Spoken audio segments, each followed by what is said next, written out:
Hello dear students, आप सभी का स्वागत है इस बहुत ही प्यारे चैप्टर में जिसका नाम है इलेक्ट्रोस्टैटिक्स, जो कि आपके महाराष्ट्र स्टेट बोर्ड की टेक्स्ट बुक का 11th स्टैंडर्ड की टेक्स्ट बुक का 10th चैप्टर है। तो इसके ऊपर का जो एक वन शॉट है थियरी वाला, वो हम लोग ऑलरेडी बना चुके हैं। वो आप लोग प्लीज एक बार देख लीजिए, काफी अच्छा लगेगा आपको। बहुत ही शॉर्ट टाइम में, बहुत ही छोटे से टाइम में हमने बहुत कुछ कवर किया है, बल्कि मैं तो कहूंगा कि पूरा चैप्टर ही स्टार्ट टू एंड कवर कर दिया है और आपको वो देखने में मजा आएगा, ये मेरी गारंटी है। तो प्लीज आप लोग थ्योरी का वन शॉट जरूर देख लीजिए। अभी जो हम लोग करने वाले हैं वो है वन शॉट न्यूमेरिकल। कौन से चैप्टर का? इस चैप्टर का। तो इस चैप्टर का इलेक्ट्रोस्टैटिक्स का जो भी न्यूमेरिकल्स है, जो आपकी महाराष्ट्र स्टेट बोर्ड की टेक्स्ट बुक में है, वो मैं आपको भी ये करवा के देने वाला हूं। तो प्लीज इस वीडियो को स्टार्ट टू एंड देखिए। लेकिन शुरू करने से पहले मैं आपको थोड़ी सी जानकारी दे दूं कि जब आप यूट्यूब पर आते हैं पढ़ाई के लिए, तो प्लीज प्रोफेसर ऑफ साइंस ऐसा टाइप कीजिए सर्च बार में, आपको एक ऐसा लोगो दिखेगा। ठीक है, ये हमारा चैनल है प्रोफेसर ऑफ साइंस, जिसमें अभी 14K सब्सक्राइबर्स हो चुके हैं। यहां पर मैं जाता हूं आगे, ठीक है, और प्लेलिस्ट में जाता हूं। तो कभी भी आपको प्लेलिस्ट में आना है, आपको कहीं भी रैंडमली नहीं घूमना है, आपको होम वीडियोस पे नहीं जाना है, बल्कि आपको कहां जाना है? प्लेलिस्ट में जाना है। प्लेलिस्ट में जाते ही आप यहां पे देखेंगे तो यहां पे काफी सारी चीजें हैं। जैसे फॉर एग्जाम्पल, अगर आप एंट्रेंस एग्जाम की तैयारी कर रहे हैं, खास करके महाराष्ट्र स्टेट बोर्ड की तैयारी कर रहे हैं, तो मैंने आप लोगों के लिए 2024 और 2025 के लिए, 2024 वाले जो बच्चे हैं उनके लिए और 2025 वाले जो बच्चे हैं उनके लिए, यानी कि आप अभी 11th में हैं तो आपका 2025 में एग्जाम होगा, तो उन दोनों के लिए ये वाला एक बैच लॉन्च किया जिसका नाम है ब्रह्मास्त्र फिजिक्स बैच। तो ब्रह्मास्त्र का सीईटी बैच ये बहुत ही इंपॉर्टेंट होने वाला है। इसमें 11th के भी चैप्टर्स हैं, 12th के भी चैप्टर्स हैं, ये आप लोग देख सकते हैं। इसमें आपको बहुत कुछ सीखने को मिलेगा, बहुत कुछ सीखने को मिलेगा। बल्कि मैं तो ये कहता हूं कि अगर आपने इस सीईटी के बैच को अच्छे से देख लिया तो फॉर्मूले जो सीईटी में लगते हैं वो इसके अलावा कहीं और देखने की जरूरत नहीं है। इसमें सारे फॉर्मूले, सारे इंपॉर्टेंट कॉन्सेप्ट्स कवर्ड हैं। ठीक है, एक ये चीज हो गई। अब आप 12th में जाने ही वाले हैं, क्योंकि आप 11th के बच्चे हैं तभी तो आप ये वीडियो देख रहे हैं। तो आप 12th में जाने वाले हैं तो आपको जो प्रैक्टिकल करवाया जाता है, फिजिक्स का प्रैक्टिकल, जो कि बच्चे बहुत डरते हैं फिजिक्स के प्रैक्टिकल से, तो फिजिक्स के प्रैक्टिकल की एक्टिविटीज और फिजिक्स के जो प्रैक्टिकल्स हैं, ये सारी की सारी चीजें मैंने खुद कॉलेज में जाके डिटेल में अपने हाथ से एक एक एक्सपेरिमेंट करके दिखाया हुआ है। आप इन दोनों प्लेलिस्ट को स्टार्ट टू एंड देखिए, आपको बहुत कुछ सीखने मिलेगा। बल्कि जो प्रैक्टिकल एग्जाम में वाइवा पूछा जाता है, उस वाइवा के जो सवाल हैं वो भी कैसे आते हैं और क्या जवाब देना है वो आपको समझ में आएगा। बिकॉज प्रैक्टिकल्स डिस्कस करते करते मैंने काफी सारी बातें और काफी सारे क्वेश्चंस डिस्कस किए हुए हैं। उसके अलावा ये जो है 11th और 12th का वन शॉट, ये आप लोगों के लिए बिल्कुल एक खजाना है। तो 11th के पूरे 14 चैप्टर का वन शॉट यहाँ है और 12th के पूरे जो चैप्टर्स है 16 चैप्टर्स, उसका वन शॉट यहाँ है। तो ये दोनों प्लेलिस्ट अगर आपने देख ली तो आपको फिजिक्स की टेक्स्ट बुक को हाथ लगाने की जरूरत नहीं पड़ेगी। तो जो महाराष्ट्र स्टेट बोर्ड की टेक्स्ट बुक है वो पूरी आपकी खत्म हो जाएगी सिर्फ 11th और 12th के वन शॉट देखने से। ये मैं आपको गारंटी दे रहा हूं। इसके बाद आपको टेक्स्ट बुक छूने की जरूरत नहीं है। आप टेक्स्ट बुक सिर्फ तब छुएंगे जब आपको जस्ट रिवाइज करना होगा। अगर कभी रिवाइज करना होगा एग्जाम से पहले या एंट्रेंस से पहले, तब आप देखेंगे, वरना आपको देखने की जरूरत नहीं है। ये दोनों चीजें पढ़ लीजिए, बिकॉज टेक्स्ट बुक के हिसाब से मैंने सारी चीजें यहाँ पे एक्सप्लेन की हुई है। बाकी तो और भी बहुत कुछ है। जो लोग इंजीनियरिंग में जाएंगे, आगे जाके इंजीनियर बनेंगे, साइंटिस्ट बनेंगे, तो कुछ प्रैक्टिकल्स उस लेवल के भी मैंने यहाँ पे करके दिखाए हुए हैं। वैसे आपकी 11वीं के जो प्रैक्टिकल्स हैं वो भी यहाँ पे हैं। तो ऐसी कुछ चीजें, कुछ अच्छी प्लेलिस्ट हैं, कुछ मेरे फनी और कॉमेडी वीडियोस भी हैं यहाँ पर, और कुछ एजुकेशनल वीडियोस भी हैं, जैसे कि 1 मिनट एस्ट्रोनॉमी, फिर डायनासोरिया भाई प्रोफेसर भैया। तो इसमें मैंने कुछ वीडियोस बनाए हुए हैं फनी टाइप के, जिसमें आप कुछ साइंस भी सीखेंगे, एक्स्ट्रा बातें भी सीखेंगे। तो ऐसी बहुत सारी चीजें हैं। तो ये प्लेलिस्ट में जाके आप सारी चीजें देखिए, तब जाके आपको चैनल पे क्या क्या है वो समझ में आएगा। किसी भी एजुकेशन चैनल पे जाते हैं ना, तो आप लोग डायरेक्टली प्लेलिस्ट पे जाया करिए, बिकॉज प्लेलिस्ट में ही सारी जानकारी होती है। चलिए, तो इसको हम लोग हटा देते हैं। आ जाते हैं हम लोग हमारी स्टेट बोर्ड की टेक्स्ट बुक पर। तो हमारी स्टेट बोर्ड की टेक्स्ट बुक ये है। इसमें हम लोग जाते हैं इलेक्ट्रोस्टैटिक्स चैप्टर पे। तो जो इलेक्ट्रोस्टैटिक्स चैप्टर है, चैप्टर नंबर 10, ये इलेक्ट्रोस्टैटिक्स चैप्टर आपके लिए बहुत ही इंपॉर्टेंट है, बिकॉज 12th स्टैंडर्ड में जहां पे ये खत्म होता है उसके बाद वो शुरू होता है। तो ये like Baahubali part 1, Baahubali part 2 है, समझ रहे? तो जहां पर ये खत्म होगा ये वाला चैप्टर, वहीं पर से शुरू होगा 12th का चैप्टर। तो 12th का इलेक्ट्रोस्टैटिक्स इसके बाद से शुरू होता है। तो ये पढ़ना आपके लिए बेहद जरूरी है, बहुत ज्यादा जरूरी है। तो हम लोग आ चुके हैं अभी इलेक्ट्रोस्टैटिक्स वाले चैप्टर पे। तो ये है इलेक्ट्रोस्टैटिक्स। तो आ जाते हैं फटाक से इसके न्यूमेरिकल्स पे। इसके न्यूमेरिकल्स बहुत ही प्यारे हैं। हम लोग बहुत ही जल्दी मतलब यानी कि खत्म कर देंगे न्यूमेरिकल्स को सॉल्व करके। सो आप लोग एंड तक बने रहिए, बहुत ही मजा आएगा। There are very less number of numericals अरे खूब सोपा है रे बाबा, खूब चिंदी है बाबा, it's damn easy. So let's do that. So यहां पर मैं इसको एनलार्ज कर देता हूं, फुल स्क्रीन कर देता हूं, एंड यहाँ पे सॉल्व न्यूमेरिकल एग्जाम्पल्स। तो चलिए पहले क्वेश्चन को पढ़ लेते हैं। चलिए थोड़ा सा लिख देता हूँ यार, टाइटल नहीं लिखेंगे तो मज़ा नहीं आएगा। So basically it is lesson number 10 what, electrostatics. तो लेसन नंबर 10 इलेक्ट्रोस्टैटिक्स, ठीक है। सो 11th स्टैंडर्ड का चैप्टर है, तो 11th के न्यूमेरिकल्स हम लोग देख रहे हैं। सो 11th न्यूमेरिकल्स, फाइन। सो 11th के हम लोग न्यूमेरिकल्स देख रहे हैं, end of the chapter problems देख रहे हैं। अब जो है हम लोग आते हैं पहली स्लाइड पर, स्लाइड का कलर थोड़ा सा चेंज करके खूबसूरत सा बनाते हैं, एंड हम लोग देखते हैं यहाँ पर पहला न्यूमेरिकल क्या कहता है। तो दो छोटे स्फीयर्स हैं, 2 स्मॉल स्फीयर्स आर देयर, छोटे से स्फीयर्स हैं दो, अरे बॉल है दो छोटे छोटे, तो दोनों के बीच का गैप है 18 सेंटीमीटर, तो यानी कि डिस्टेंस आर दिया हुआ है। सो डिस्टेंस आर कितना दिया हुआ है, सो डिस्टेंस आर दिया हुआ है 18 सेंटीमीटर, कितना, so distance r is 18 centimetre, जिसको आप लिख सकते हैं 18 इंटू 10⁻⁻² मीटर। ये आपका गिवन आ जाएगा, है ना बच्चा। तो ये आपका गिवन हो जाएगा कि r is equal to 18 centimetre, यानी कि 18 इंटू 10⁻² मीटर, ये हो जाएगा। समझ में आ रहा है बच्चा? ओके, अब आगे देखिए, तो ये हो गया। फिर क्या बोला है कि दो स्मॉल स्फीयर्स हैं, 18 सेंटीमीटर की दूरी पर हैं, और दोनों पे इक्वल नेगेटिव चार्ज है, और दोनों एक दूसरे को रिपेल कर रहे हैं, तो दोनों पे नेगेटिव चार्ज है। तो मैं यहाँ पे साइड में छोटू सा प्यारा सा एक डायग्राम बना देता हूँ, छोटू सा डायग्राम बनाएंगे जस्ट ऐसे ही अपने रेफरेंस के लिए, या आपने अगर बनाया एग्जाम में तो शायद टीचर इंप्रेस हो जाए, नहीं बनाया तो टीचर को कुछ बुरा नहीं लगेगा, बिकॉज ये अपने ऊपर है कि अपन बनाते हैं या नहीं बनाते हैं। तो अब चाहें तो बना दें तो टीचर इंप्रेस हो सकता है, ठीक है। So like that. सो दो स्फीयर्स हैं, दोनों पे नेगेटिव चार्जेस हैं, दो इक्वल स्फीयर्स हैं, चार्जेस भी इक्वल हैं, दोनों के बीच में रिपल्शन का फोर्स है। जाहिर सी बात है कि माइनस और माइनस सामने रखेंगे तो रिपेल होगा, रिपेल होगा मतलब दूर जाएगा। रिपेल म्हणजे काय रे बाबा, दूर दूर जाना, है ना। तो नजदीक आने वाले को हम लोग क्या बोलते हैं, अट्रैक्शन, है ना। दूर जाएगा रिपल्शन, नजदीक आएगा अट्रैक्शन। तो यहाँ पे रिपल्शन हो रहा है बिकॉज सेम चार्जेस है, सेम माइनस माइनस, तो माइनस माइनस में भी रिपल्शन होता है और प्लस प्लस में भी रिपल्शन होता है, ठीक है। तो बेसिकली आपको क्या मिलेगा, दोनों के बीच का गैप अप दिया हुआ है, तो मैं गैप अप यहां पे बना देता हूं। So the gap is given. So दोनों के सेंटर से सेंटर का जो गैप है ये अपने को दिया हुआ है, and that is r is equals to 18 centimetres, ये बात दी हुई है। अच्छा, दोनों के बीच में जो फोर्स है, यानी कि ये बंदा उसे पुश कर रहा है, वो बंदा इसे पुश कर रहा है, तो दोनों एक दूसरे को धक्का जो मार रहे हैं, दोनों जो एक दूसरे को धक्का मार रहे हैं, तो इसको एक पुश मिल रहा है यहां से ये पुश हो रहा है, और यहां से ये पुश हो रहा है। तो दोनों को जो पुश मिल रहा है बेसिकली उसकी वैल्यू दी गई है। क्या दी गई है उसकी वैल्यू, तो उसकी वैल्यू दी गई है, ठीक है। तो वैल्यू कितनी है, तो मैं यहां पे आपको दिखा देता हूं, वैल्यू लिखी हुई है, फोर्स की वैल्यू है, जो रिपल्शन का फोर्स है कितना है, 6 इंटू 10⁻³ न्यूटन, 6 इंटू 10⁻³ न्यूटन, इतना रिपल्शन का फोर्स है। समझ में आ रहा है बच्चा? सो रिपल्शन का फोर्स इतना है 6 इंटू 10⁻³ न्यूटन। अब हमें पता क्या करना है, सो टू फाइंड क्या है भैया, टू फाइंड क्या है, तो हमें टू फाइंड जानना है। तो टू फाइंड हमारा है कि दोनों स्फीयर पे चार्ज कितना है, चार्ज कितना है, तो चार्ज की वैल्यू जानना है। अब हमारे पास फॉर्मूला क्या है, तो फॉर्मूला जो हमारे पास है वो है कूलॉम्स लॉ। तो कूलॉम्स लॉ का फॉर्मूला है कूलॉम्स लॉ, और कूलॉम्स लॉ का फॉर्मूला क्या होता है बच्चा, फोर्स इज इक्वल्स टू के जी, सॉरी के जी क्यों लिख रहा हूं मैं, k into what, Q1 Q2 by r square, है ना। सो के Q1 Q2 by r square, ये जो चीज है k Q1 Q2 by r square, ये फॉर्मूला है, कूलम्स लॉ का फॉर्मूला है, जहां पे के की वैल्यू हमें पहले से पता रहती है। सो के की जो वैल्यू है, के की वैल्यू हमें मालूम है, तो वो भी हम गिवन में डाल देंगे।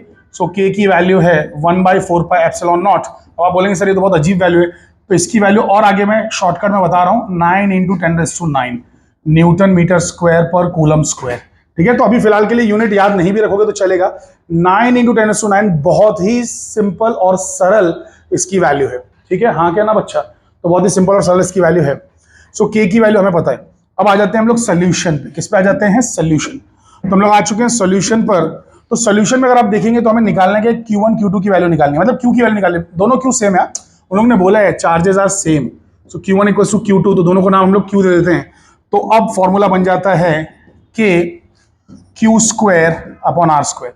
तो यहां से हमें Q की वैल्यू निकालनी है, तो Q स्क्वायर को अलग करो, तो ये बन जाएगा F R स्क्वायर अपॉन, क्या हो जाएगा, F R square upon K आ जाएगा, F R square upon K। अरे हाँ क्या ना बच्चा, Q स्क्वायर है तो F R square upon K हो जाएगा, करेक्ट। तो यहां से Q स्क्वायर की वैल्यू क्या आने वाली है, F की वैल्यू दी हुई है कितनी बच्चा, कितना दिया हुआ है, 6 इंटू 10⁻³ अरे भैया सब लोग कॉपी पेन लेके बैठो, खुद से भी ट्राई करो ना साइड बाय साइड, तब जाके तो मजा आएगा। तो 6 इंटू 10⁻³ हो गया, मल्टीप्लाइड बाय डिस्टेंस कितना है, 18 इंटू 10⁻² का स्क्वायर, तो स्क्वायर है तो मैं 2 बार लिख रहा हूं, ठीक है, और डिवाइडेड बाई K जो है, K की वैल्यू क्या है बच्चा, तो K की वैल्यू है 9 इंटू 10⁻⁹, जो कि मैंने यहां पे पहले से ही लिख रखी है। आई होप कि सभी के मस्तिष्क में मेरी सारी बातें प्रवेश कर रही हैं। अब आ जाइए यहाँ पे हम लोग कुछ कैलकुलेशंस करते हैं, चीजों को कैंसिल करते हैं, ध्यान से देखिएगा। तो यहां पर ये आ जाएगा आपका 9 2 18, तो 9 2 18, तो नीचे का ये चला गया। अब ऊपर की पावर्स की बात करते हैं, तो ये कितना है, -3 है, तो -3 हटाओ, -2 और -2 इसके साथ हटाओ, तो कितना हो गया, ये 3 और 4 7 हुआ ना, अरे -3 -2 -5 हुआ, फिर -2 मिला लो तो -7 हुआ, ऊपर -7 है, तो यहाँ पे इन सबको हटा के सीधा एक साथ -7 लिखो। चलो ये तो हो गया। ये जो नीचे का 10⁻⁹ है, इसे भी आप ऊपर ले जाओ, इसे भी जब आप ऊपर ले जाओगे तो ये 10⁻⁹ बन जाएगा। कितना बन जाएगा बच्चा, 10⁻⁹। ये हो गया, चलो ठीक है। अब आपको करना क्या है, 2 इंटू 18 करना है, 2 इंटू 18, तो यहाँ पे 6 है, फिर 2 है, फिर 18 है ना, इस तरीके से। अरे बाबा 6 बचा, 2 बचा, 18 बचा, और वो कितना है, 9 और 7 कितना होता है, 16 होता है, तो 10⁻⁶ बचा। आई होप कि सभी के मस्तिष्क में मेरी बातें घुस रही हैं। और लेकिन ये वैल्यू है किसकी, ये तो Q स्क्वायर की वैल्यू है बच्चे, किसकी वैल्यू है ये तो Q स्क्वायर की वैल्यू। हमें निकालना क्या है, हमें तो Q निकालना है। तो सुनिए, इसको थोड़ा आसान बनाएंगे, जिंदगी को थोड़ा सा और आसान बनाएंगे। तो Q स्क्वायर जो दिया हुआ है उसके सामने क्या क्या लिखा हुआ था, 6 लिखा हुआ था, 6 2 लिखा हुआ था, 18 लिखा हुआ था, 10⁻⁻16 लिखा हुआ था, यही था ना, अरे भैया यही था ना। इसको अब देखो कैसे हम लोग सॉल्व करते हैं। तो 6 को आप लिख सकते हैं 3 इंटू 2, पहले से 2 भी यहां पे दिया हुआ है। 18 को आप क्या लिख सकते हैं, 9 इंटू 2 लिख सकते हैं, हाँ क्या ना। अरे मैं ऐसा क्यों कर रहा हूं, अभी आपको समझ में आएगा, डोंट वरी। तो यहां पर आपके पास हो गया, समझ लो क्या क्या आ गया आपके पास। सो 3 आ गया, अच्छा ये 9 को भी आप 3 इंटू 3 लिख सकते हैं, और बाकी 2 2 2 तो है ही, 2 2 2 है, और ये है 10⁻⁻16। अब ये सब तो Q स्क्वायर की वैल्यूज थी, किसकी वैल्यूज थी, Q स्क्वायर की वैल्यूज। तो Q स्क्वायर की वैल्यूज इतनी सब आ रही है, ठीक है। तो यहां से 3 इंटू 3 एक बाजू में ले लो, 2 इंटू 2 एक बाजू में ले लो, और फिर 1 3 और 1 2 एक बाजू में लेके उसको 6 लिख दो, ठीक है, क्योंकि उसका रूट आने वाला नहीं है, रूट इसका आने वाला है, ठीक है। तो अब Q इक्वल्स पे जब करेंगे, मतलब स्क्वायर रूट लेंगे, अरे भैया यहाँ पे स्क्वायर है, अरे बच्चा स्क्वायर है ना, स्क्वायर रूट लेते ही ये 2 3 में से सिर्फ एक ही 3 बचेगा, ये 2 2 में से सिर्फ एक ही 2 बचेगा स्क्वायर रूट लेते ही, और यहाँ पे इसका स्क्वायर रूट ले नहीं पाएंगे तो रूट 6 बचेगा इंटू 10⁻⁻16। समझ में आ रहा है। तो यहाँ पे आपको मिल रहा है 6√6 इंटू 10⁻⁻, एक सेकेंड, 16 नहीं बचेगा, आई एम सो सॉरी, यहाँ पे बचेगा सिर्फ 8। अरे 16 का भी तो स्क्वायर रूट होगा, 10⁻16 का स्क्वायर रूट क्या होता है, 10⁻16 का स्क्वायर रूट क्या होता है, स्क्वायर रूट का मतलब है रेज़ टू 1/2, तो 16 को 2 से डिवाइड करो, 8 आ जाएगा। समझ गया बच्चा। अरे ये बेसिक मैथमेटिक्स बेटा अपने को 9वीं क्लास से आना चाहिए। तो यहाँ पे 10⁻8 हो जाएगा। अब अगर आप ध्यान से देखें तो ये है 6 और ये है √6। √6 की वैल्यू आपके हिसाब से क्या होगी, मैं अप्रोक्सीमेट निकाल के दिखा रहा हूं, बाद में एग्जैक्ट कैलकुलेटर से भी निकाल के दिखाऊंगा, लेकिन कैलकुलेटर आप लोगों को यूज करना अलाउड नहीं है जब तक आप इंजीनियर नहीं बन जाते। तो इंजीनियरिंग में आपको, इंजीनियरिंग के कॉलेज में आपको, बीएससी के कॉलेज में आपको, अगर आपको साइंटिस्ट बनना है तो बीएससी में जाना पड़ेगा, इंजीनियर बनना है तो बीटेक करना पड़ेगा। तो उन कॉलेजेस में आपको अलाउड है कैलसी यूज करना, कैलकुलेटर यूज करना अलाउड है, लेकिन आपको 11th 12th में यूज क्या करना है, लॉग। और लॉग के लिए भी मैंने एक प्लेलिस्ट बनाया हुआ है, बेसिक मैथ्स। बेसिक मैथ्स की मेरी प्लेलिस्ट देख लीजिए, उसमें बहुत ही शॉर्ट 20-20 मिनट के वीडियोस मैंने 4-5 बनाए, जिसमें लॉग, साइन, कॉस, टैन सब कैसे निकालना है, स्क्वायर रूट कैसे निकालना है, सब मैंने बताया हुआ लॉग से कैसे निकालना है, ठीक है। तो आप लोग देख लेना, लेकिन यहाँ पे हमारे पास इतना टाइम नहीं कि हम लोग लॉग से सॉल्व करें, तो हम लोग डायरेक्टली कैलकुलेटर से सॉल्व करेंगे। मैं अप्रोक्सीमेटली आपको बता रहा हूँ कैसे सॉल्व करेंगे, अप्रोक्सीमेटली देख लो। तो ये 6 है, √6 का मतलब क्या होगा, बहुत ही ध्यान से सुनिए समझिए। अगर मैं 4 लूंगा तो 4 का रूट 2 आएगा, अगर मैं 9 लूंगा तो 9 का रूट कितना आएगा, 3 आएगा। लेकिन ये 4 के नजदीक है, 9 से दूर है, तो इसका रूट 2 के नजदीक होना चाहिए। तो इसका रूट लगभग 2.4 हम ले सकते हैं। अरे बाबा, 4 का रूट 2, 9 का रूट 3, हाँ के ना बच्चा। तो अगर बीच में कोई नंबर होगा, एकदम बीच में, तो मैं 2.5 के आसपास ले सकता हूं अप्रोक्सीमेटली। लेकिन एकदम बीच में नंबर नहीं है, थोड़ा सा इसकी तरफ है, तो 2 पॉइंट समथिंग, तो 2.4 मैंने ले लिया, 5 ने लिया, ठीक है। ये एक अप्रोक्सीमेट तरीका बता रहा हूं यार, एकदम शॉर्टकट तरीका बता रहा हूं। तो यहां पे आप लोग बस इसको मल्टीप्लाई करिए, तो 6 4 जा 24 हो गया, 2 पर कैरी होगा, 6 2 जा 18 और 19 20, सॉरी 6 2 जा 12 और 13 14, तो ऐसे करके 14.4 इंटू 10⁻⁻8 ऐसा कुछ आंसर आ रहा है। सो ये है चार्ज की वैल्यू, ठीक है। या फिर 6√6 इंटू 10⁻8 कूलॉम, ये लिख के भी आप छोड़ सकते हैं, या फिर आगे सॉल्व करके ये भी लिख सकते हैं, इतना कूलॉम्स, ठीक है। कूलॉम चार्ज का यूनिट है। चार्ज की इकाई क्या है, चार्ज का यूनिट क्या है, चार्ज की इकाई है कूलॉम। बेटा समझ में आ रहा है कि नहीं समझ में आ रहा है? तो चार्ज का यूनिट कूलॉम है। एक सेकंड, यहाँ पे एक छोटी सी चीज जो रह गई वो ये है कि उन लोगों ने सिर्फ एक चार्ज का नहीं पूछा, उन लोगों ने बोला charge on both the spheres. So charge on both the spheres पूछा है। क्या पूछा है? Charge on both spheres. तो अगर हम बोथ स्फीयर्स की बात करें, दोनों स्फीयर्स के चार्ज की बात करें, चार्ज ऑन बोथ स्फीयर्स, तो बच्चा क्या आ जाएगा, यहाँ पे आपको मिल जाएगा charge on both spheres 2q आ जाएगा। 2q कैसे आएगा? अरे भैया, एक स्फीयर का चार्ज q है, 2 स्फीयर का क्या हो जाएगा, 2q हो जाएगा ना। तो q प्लस q, 2q निकालना है, तो 2 इंटू 14.4, लगभग, मैं लगभग निकाल रहा हूँ, एग्जैक्ट नहीं है ये। अरे भैया, मैं लगभग निकाल रहा हूँ, एग्जैक्ट नहीं निकाल रहा हूँ। तो 2 इंटू 14.4 करेंगे तो आंसर लगभग कितना आएगा, 28.8 आ रहा है, यानी कि नियरली 29 आ रहा है ना, 29। और 10⁻⁻ कितना है, ये 8 है ना। सो 10⁻⁸ इस तरीके से आ रहा है, जिसको हम लोग ऐसा लिख सकते हैं 2.9 इंटू 10⁻7 कूलॉम। तो ये इसका आंसर है। टोटल चार्ज यानी कि 2q जो 2 स्फीयर्स में है वो कितना है, 2.9 इंटू 10⁻7। आइए चेक कर लेते हैं टेक्स्ट बुक में। सो 2.9 इंटू 10⁻7 आप देख सकते हैं कि मतलब मैंने एकदम अप्रोक्सीमेट सॉल्व किया, उसके बाद भी आंसर एकदम परफेक्ट है। अगर आपको एग्जैक्ट देखना है तो मैं कैलकुलेटर का इस्तेमाल करके दिखा देता हूं आपको, ठीक है। कैलकुलेटर का इस्तेमाल करके मैं आपको दिखा देता हूं। किधर का कैलकुलेटर भाई? सो कैलकुलेटर यहां पर है। सो हमें क्या निकालना था, √6 निकालना था ना। तो पहले √6 निकाल लेते हैं, 6 का रूट, तो जो भी आया उसको मल्टीप्लाई करना है, किस चीज से, 6 से मल्टीप्लाई करना है। तो ये आ गया आपका 14.69 आ गया। ये तो एक चार्ज का है 14.69, 2 चार्ज का करेंगे तो आ गया 29.39। कैन यू सी दैट, 29.39 आ रहा है ना। तो 29.39, इन लोग को भी देखो ना 29.38 जैसा कुछ आया है। अरे हाँ के ना, अरे वही चीज आई है बाबा, ठीक है। तो पावर्स एडजस्ट करके इतना आ जाएगा। आई होप के सभी के भेजे में बातें घुसी। तो बहुत ही बचकाना सवाल था, आई होप के सभी के समझ में आया है, ठीक है। आगे बढ़ते हैं अभी हम लोग। सो अगले सवाल की ओर प्रस्थान करते हैं। सभी लोग ध्यान दीजिए बच्चा। सो यहां पर अब हम देखेंगे next question. So let's go to the next question. Next question क्या है कि एक चार्ज है प्लस क्यू, वो एक्सर्ट कर रहा है फोर्स ऑफ मैग्नीट्यूड 0.2 न्यूटन, ठीक है।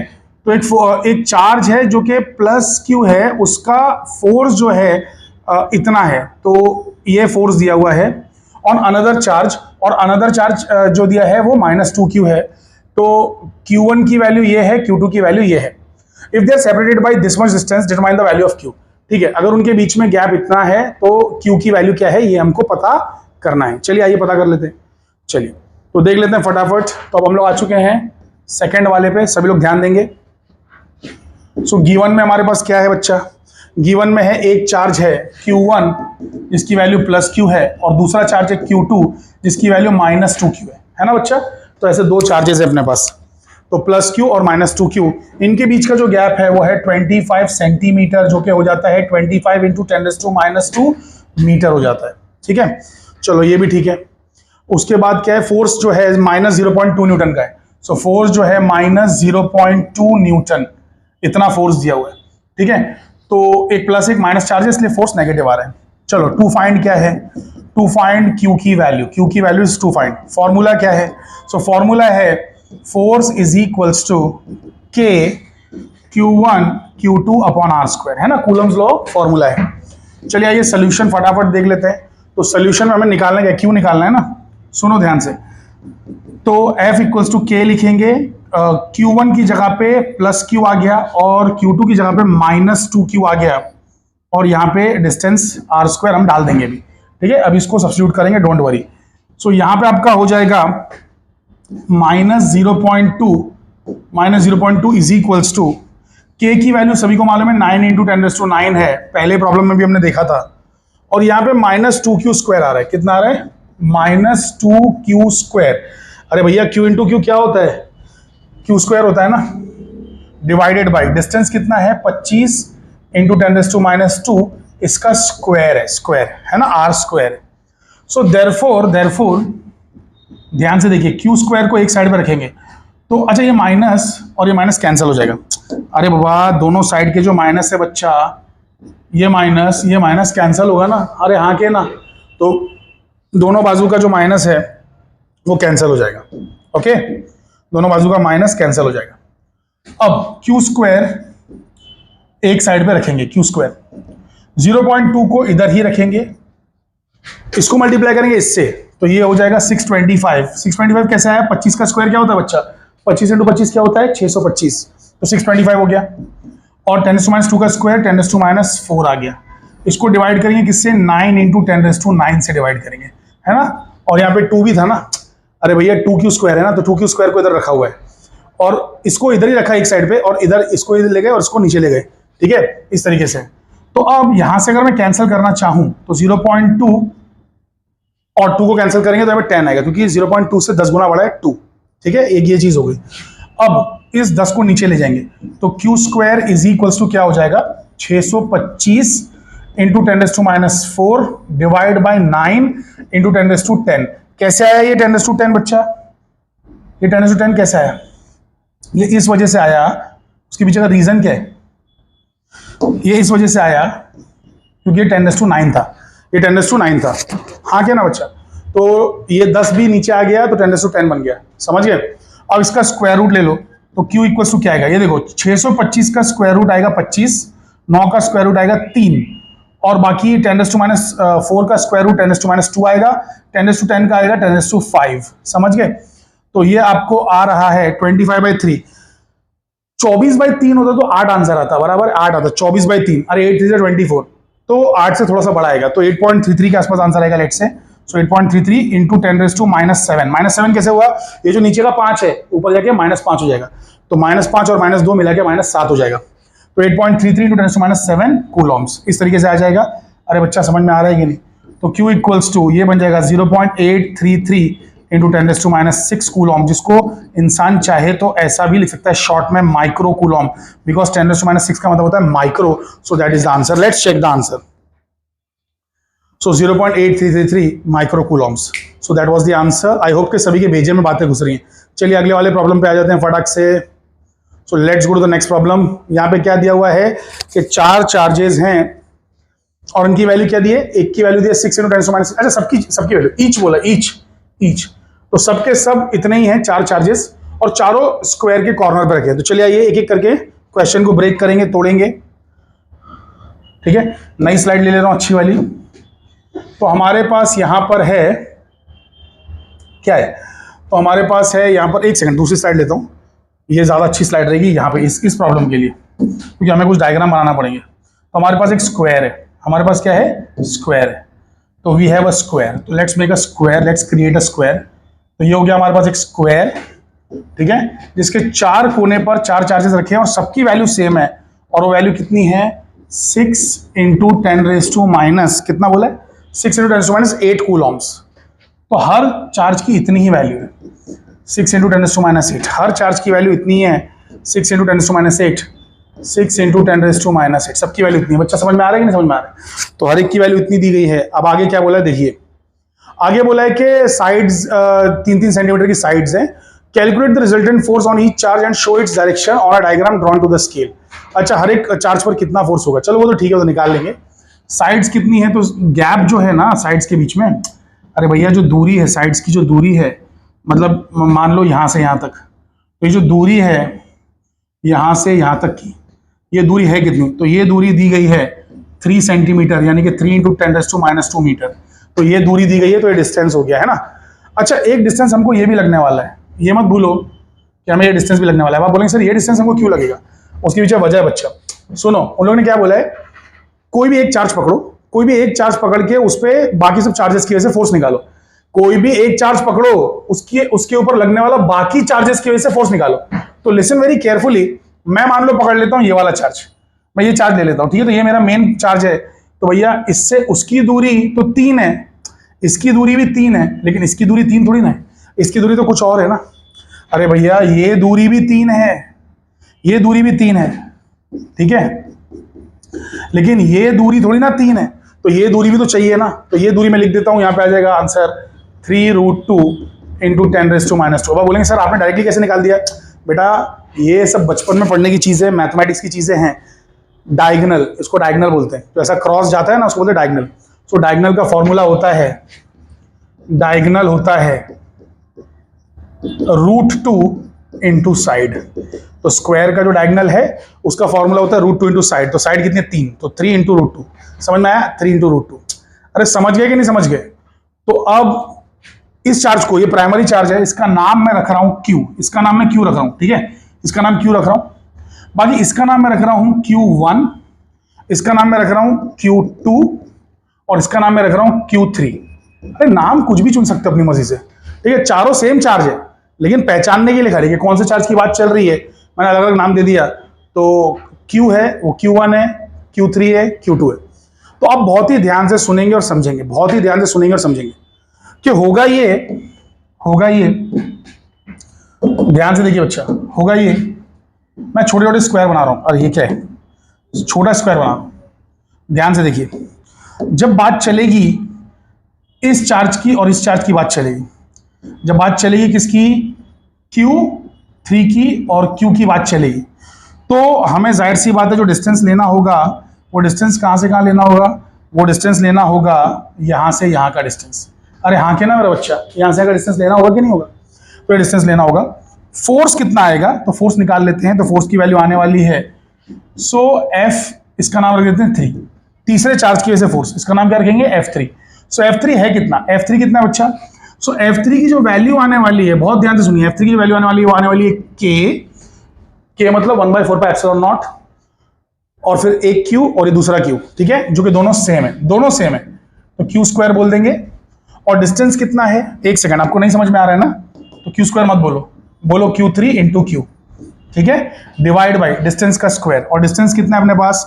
3√2 इंटू 10⁻², इसका स्क्वायर, ठीक है, ये हो गया फोर्स 3। और ये फोर्स 3 देखेगा किधर? ये फोर्स 3 देखेगा किधर? कहां देखेगा? ये फोर्स 3 यहां देखेगा, ये फोर्स 3 यहां देखेगा बच्चा, यहां देखेगा, दिस इज फोर्स 3। अरे समझ में आ रहा है कि नहीं भैया? करते कि नहीं सगले अन्ना? अरे बच्चा मेरा, इसने इसको धक्का मारा, इसने इसको धक्का मारा, इसने इसको धक्का मारा, ये बात सही है, लेकिन पहले एक का धक्का निकालो ना। तो ये इसको धक्का जो मारेगा यहां मारेगा ना धक्का, तो वो मैंने पहले निकाल लिया। F3 की वैल्यू ये है, this is the value of F3। इसको और सॉल्व कर लेते हैं। तो ये K को ऐसी रखते हैं, K सब में लास्ट में काम आ जाएगा। Q3 और Q जो है, अब इसको हम लोग ना Q² बोल सकते हैं। क्यों बोल सकते हैं? क्योंकि दोनों ही Q है, और ये भी ऐसी रखते हैं, ये लास्ट में काम आएगा। यहां पे जो दूरी, हाँ इसको एक्जैक्टली कैलकुलेट करना पड़ेगा। 3 का स्क्वायर हो जाएगा 9, √2 का स्क्वायर हो जाएगा 2 और 10⁻4 का स्क्वायर हो जाएगा 10, मतलब 10⁻2 का स्क्वायर हो जाएगा 10⁻4। तो F3 की वैल्यू अब हमें आ चुकी है KQ², 9 2 18 इंटू 10⁻4। समझ गए? ये F3 की वैल्यू बच्चा, हाँ क्या ना? सो ये F3 की वैल्यू है। चलो ये तो F3 आ गया। अब आते हैं हम लोग किस पे आएंगे? हम लोग आएंगे F2 और F1 पे। सो F2 की वैल्यू, F2 की वैल्यू और F1 की वैल्यू दोनों की सेम है। क्यों सेम है?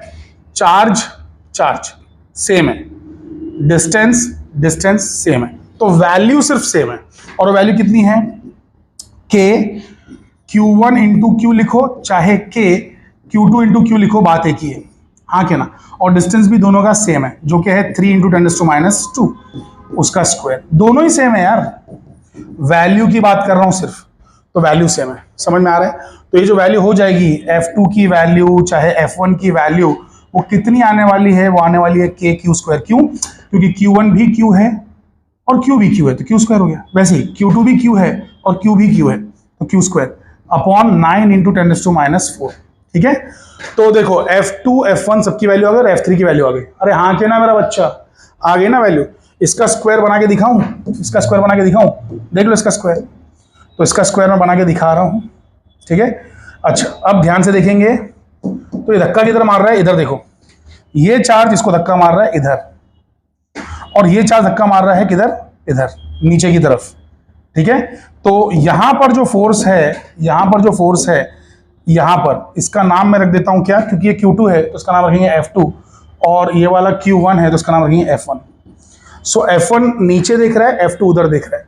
अरे बच्चा अब ये और ये चार्ज लिया गया है ना भाई, अरे मेरा बच्चा ये चार्ज लिया गया, ये चार्ज का नाम क्या है बच्चा, इस चार्ज का नाम है Q1, इस चार्ज का नाम है Q2 और इस चार्ज का नाम है Q। समझ गए, तो Q1 Q को धक्का मार रहा है, वैसे Q2 Q को धक्का मार रहा है। वैल्यू भले सेम है लेकिन डायरेक्शन सेम नहीं है, तो गलती मत कर देना डायरेक्टली दोनों को ऐड करने की कि भैया हम ऐसा करेंगे सर F1 F2 F3 मिला लेंगे, ऐड कर लेंगे, आंसर आ जाएगा। गलत हो जाएगा, गलत हो जाएगा। सो पहले अब इन दोनों का फाइनल वैल्यू निकालो, तो इन दोनों की फाइनल वैल्यू ध्यान से देखेंगे, फाइनल वैल्यू कैसे निकालेंगे। सो फाइनल वैल्यू उसको नाम मैं दे दे रहा हूं F12। अरे दोनों का मिला के जो फाइनल फोर्स आएगा वो कैसा आएगा, इधर आएगा ना। अबे ये बंदा उधर धक्का मार रहा है, वो बंदा इधर धक्का मार रहा है, तो चीज जाएगी ऐसे क्रॉस में, तो ये हो गया आपका F12। तो F12 की वैल्यू आ जाएगी पाइथागोरस थ्योरम से √ऑफ F1 का स्क्वायर और F2 का स्क्वायर। समझ गए, पाइथागोरस थ्योरम से वैल्यू आ जाएगी। अरे बाबा भेजे बातें घुस रही है कि नहीं। सो पाइथागोरस थ्योरम से वैल्यू आने वाली है। आई होप कि सभी लोग मेरी प्यारी प्यारी बातें समझ पा रहे हैं। तो ये एक अलग चीज है, ये एक अलग चीज है, ठीक है। ये हो गया था, वो अलग है वो केस जिसमें हमने F3 निकाला। ये एक अलग केस है जिसमें हम लोगों ने क्या निकाला है, F2 निकाला है। समझ में आ रहा है बच्चा कि नहीं समझ में आ रहा है। तो यहां पे हम लोगों ने क्या निकाला हुआ है, F2 निकाला हुआ है। So this is a different thing, ठीक है। So this is a different thing, ये अलग चीज है। इसमें हम लोगों ने F2 निकाला हुआ है। क्या निकाला हुआ है, F2 निकाला हुआ है। समझे बच्चा, है ना। उसमें F3 निकाला, इसमें F2 निकाला है। चलो अब आगे देख लेते हैं, आगे देख लेते हैं कि अब क्या करना होगा। तो सुनिए, पाइथागोरस थ्योरम से F12 निकालेंगे तो √ऑफ 2F² आ जाएगा। अरे ये कैसे आया, क्योंकि भैया F1 की वैल्यू और F2 की वैल्यू सेम है, तो दोनों को मैं F बोल रहा हूं, तो ये हो गया आपका 2F² और ये वैल्यू है कितनी। सो F12 इज इक्वल टू, इसको चाहो तो 2F बोल दो या 2F1 बोल दो या 2F2 बोल दो, एक ही बात है, एक ही बात है। 2F2 बोल दो या 2F1 बोल दो, तो ये आ जाएगा आपका √2 टाइम्स F1। F1 कैसे आया, क्योंकि F1 का स्क्वायर था, बाहर निकाल लो, F1 हो गया। सो F12 हो गया √2 इंटू F1 कितना आया था बच्चा, F1 कितना आया था, F1 आया था KQ² by 9 into 10⁻⁴। So KQ² by 9 into 10⁻⁴। और ये फोर्स देख किधर रहा है, तो ये फोर्स इधर दिख रहा है, तो F12 इधर दिख रहा है। अच्छा F3 जो था वो भी इधर देख रहा था, अरे F3 भी इधर देख रहा था और F12 भी इधर देख रहा है। तो फाइनल जो मैं बनाऊंगा स्क्वायर, उसकी शक्ल ध्यान से देखिए। तो फाइनल जो स्क्वायर बन रहा है उसमें हो क्या रहा है, तो जब मैं तीनों चीजें ले लूंगा, यहाँ पे है Q3, यहाँ पे है Q1, यहाँ पे है Q2 और यहाँ पे है Q, तो यहाँ पर जो फोर्सेज आ रहे हैं, यहाँ पर जो फोर्सेज आ रहे हैं वो फोर्सेस को ध्यान से देख लीजिएगा। तो फोर्सेस यहाँ पर एक फोर्स आ रहा है, फिर एक और लंबा फोर्स आ रहा है। सो दो फोर्सेस आ रहे हैं, एक के पीछे एक। तो पहला जो फोर्स है बच्चा, पहला जो फोर्स है ध्यान से देखिए, वो है एक F12 है और एक है F3।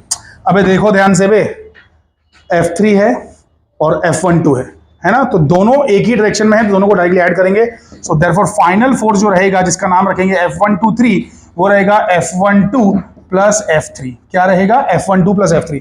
अरे समझ में आ रहा है कि नहीं मेरा बच्चा, F12 प्लस F3 रहेगा। सो देयरफॉर F123 इज, इसकी वैल्यू क्या है, √2 KQ² अपॉन 9 इंटू 10⁻⁴। इसकी वैल्यू क्या थी, F3 की वैल्यू क्या थी बच्चा, F3 की वैल्यू थी KQ² अपॉन 18 इंटू 10⁻⁴। ये था ना बच्चा, हाँ क्या ना। तो ये आ गया। तो अब यहां से हम लोग क्या करेंगे, KQ² को कॉमन निकाल लेंगे, 10⁻⁴ को कॉमन निकाल लेंगे, इवन ये जो 9 और 18 है उसमें से 9 को कॉमन निकाल लेंगे। तो बचेगा क्या, बचेगा क्या, अंदर छूट जाएगा, सिर्फ √2 छूट जाएगा यहाँ और यहाँ क्या छूट जाएगा, 1/2 छूट जाएगा बस, बाकी सब चला गया। के क्यू स्क्वायर और 10⁻⁴ चला गया, 9 भी चला गया, तो ये क्या है 9 2 से 18 है ना, 9 चला गया तो बचेगा सिर्फ 2। ठीक है, तो ऐसा हो गया। तो अब यहां पर देखते हैं आगे फाइनली आंसर आता क्या है। सो F12 की वैल्यू देखते हैं क्या आती है। सो F12 की वैल्यू सभी लोग ध्यान से देखेंगे बच्चा। तो K की वैल्यू है 9 × 10⁹। Q स्क्वायर की वैल्यू, Q स्क्वायर है कितना, दैट वाज 6 × 10⁻8 इसका स्क्वायर। ठीक है, और नीचे क्या है 9 × 10⁻4 है। ठीक है, तो ये 9 तो कैंसिल होने वाला है, ये हो गया। अच्छा, इसमें क्या होगा 2√2 + 1/2, या फिर एक काम करते हैं, इसको डायरेक्टली मैं लिख लेता हूं। डायरेक्टली √2 की वैल्यू होती है 1.414, और ये जो 1/2 है ना, ये होता है 0.5। कितना होता है 0.5, देख लो ध्यान से। √2 की वैल्यू 1.414 रट लो हमेशा के लिए, अरे हमेशा के लिए रट लो रे बाबा। तो ये आपका आ जाएगा F123 = ये देखो 9 है और वहां पे 16 है, -16 है वहां पे, -16। अरे बाबा -16 है रे बाबा, ये 10⁹9 है, वो 10⁻16 है, ये -4 ऊपर जाके +4 बन जाएगा। ठीक है, तो ये सारी चीजें चली गई, ये 6 का बन जाएगा 36, और ये बन जाएगा 1.914, क्योंकि 0.5 ऐड कर रहे हैं ना 1.414 में, तो 1.914 बन जाएगा। तो बस अब हम लोग को इसको सॉल्व करना है और फिर उसको मल्टीप्लाई करना है। तो ये आपका कितना हो जाएगा, ये देखो 9 4 होता है 13, 16 में से 13 गया तो -3 बचेगा। सो -3 बचने वाला है, 36 है और 1.914 है। इसको मैं अप्रोक्सीमेटली सॉल्व कर दूं ओरली, तो देखो कैसा होगा। 1.9 को 2 ले लो, 36 × 2 करोगे कितना आएगा बेटा, 36 × 2 करोगे तो कितना आएगा, आएगा आपका 72 तो आने वाला नहीं है, थोड़ा कम आने वाला है, क्योंकि 1.9 है ना, 2 नहीं है, तो 70 से कम थोड़ा, मतलब 70 के आसपास आंसर आने वाला है, और 10⁻³ न्यूटन आने वाला है। Let's check the answer. किधर के आंसर है, देखो 68.9 आ रहा है। अरे are you guys understanding it, अरे 6.89 लिखा है, ठीक है ना। अरे बाबा मेरा भाई, ये देखो प्यार से इन चीज़ों को देखिए बच्चा। तो 36 × 2 करेंगे तो अप्रोक्सीमेटली 70 आएगा, 70 नहीं, वहाँ पे 68.9 दिया है, तो 68.9 × 10⁻³ तो जिसको मैं लिख दूंगा 6.89 × 10⁻² न्यूटन। मेरा बच्चा समझ में आया कि नहीं, मेरा प्यारा प्यारा अकल का पुतला। Are you guys understanding this, अकल के पुतलों और अकल की पुतली हो, समझ में आ रहा है बच्चा सभी को। तो that is the answer. I hope कि सभी के भेजे में ये बातें घुस चुकी हैं। ठीक है, चलिए आगे बढ़ते हैं अगले सवाल की ओर। So let's go on to the next question. So अब जो अगला क्वेश्चन है वो ये है कि इलेक्ट्रिक फील्ड है जिसकी वैल्यू है 5.0 के कैप। ये कैप लगाना, टोपी लगाना भूल गए इसको, ये यूनिट वेक्टर के है, के कैप। ठीक है, तो आप लोग सब टोपी लगा लीजिए अपने उसमें। फिर क्या है, calculate the electric flux through a square of side 10 centimetre in the following cases. ठीक है, तो इलेक्ट्रिक फ्लक्स कैलकुलेट करना है स्क्वायर में से जो जा रहा है, जिसका साइड 10 सेंटीमीटर है। चलो आइए निकाल लेते हैं इसको, तो it's not a big deal. तो फोर्थ वाला देख लेते हैं, सभी लोग ध्यान दीजिए बच्चा। सो हम लोग फोर्थ वाला सोल्यूशन अभी देख रहे हैं, फोर्थ वाला सोल्यूशन। ओके बच्चा, so listen very very carefully. यहाँ पर हमारे पास है, यहाँ पर हमारे पास एक स्क्वायर है। सो इस तरीके से स्क्वायर बना लिया। यहाँ पे हमने बना लिया एक्स और वाई एक्सिस अभी। तो यहाँ पे मान लो एक एक्स एक्सिस आ गया, ठीक है, यहाँ पे आ गया वाई एक्सिस और यहाँ पे आ गया जेड एक्सिस। ठीक है, इस तरीके से आ गया। इलेक्ट्रिक फील्ड कहाँ जा रही है, तो इलेक्ट्रिक फील्ड जो है वो किस दिशा में है, उन लोगों ने दिया हुआ है। इलेक्ट्रिक फील्ड किस दिशा में दिया हुआ है, ये देखो इलेक्ट्रिक फील्ड दिया हुआ है जेड डायरेक्शन में। अरे के कैप मतलब क्या, जेड डायरेक्शन में ऊपर जा रही है electric field. So electric field ऊपर जा रही है, जेड डायरेक्शन में जा रही है। तो बेसिकली इलेक्ट्रिक फील्ड जा रही है इस तरीके से, so it's going up. So electric field ऊपर जा रही है, हर जगह पे जा रही है। तो ऐसे आपको बहुत सारा बनाना पड़ेगा, लेकिन अपन टाइम वेस्ट नहीं करेंगे, सिर्फ एक जगह पे बनाएंगे। ठीक है, सो इलेक्ट्रिक फील्ड ऊपर जा रही है 5k कैप। इसकी वैल्यू, इलेक्ट्रिक फील्ड की वैल्यू है 5k कैप। इलेक्ट्रिक फील्ड की वैल्यू है 5k कैप। समझ गए बच्चा। अरे भैया ये है x मान लो, और ये y मान लो, और ये z मान लो। अरे कोई भी x y z ऐसा ले लो, है ना, राउंड करके x y z। चलो तो ये हो गया। एक स्क्वायर रखा हुआ है, स्क्वायर कहाँ पे रखा हुआ है, वाई जेड प्लेन में। एक सेकंड, लोग ने वाई जेड में रखा है कि नहीं, तो वाई जेड में तो रखा ही नहीं है। एक्स वाई प्लेन में रखा है और एक्स जेड प्लेन में रखा है। एक्स वाई प्लेन में रखा है और एक्स जेड प्लेन में रखा है। किस किस में रखा है बेटा, एक्स वाई और एक्स जेड प्लेन में। तो एक्स जेड प्लेन किधर है, एक्स जेड तो इधर आ गया। तो एक काम करते हैं यार, जिंदगी को आसान बनाने के लिए इसको करते हैं गायब। अबे आओगे।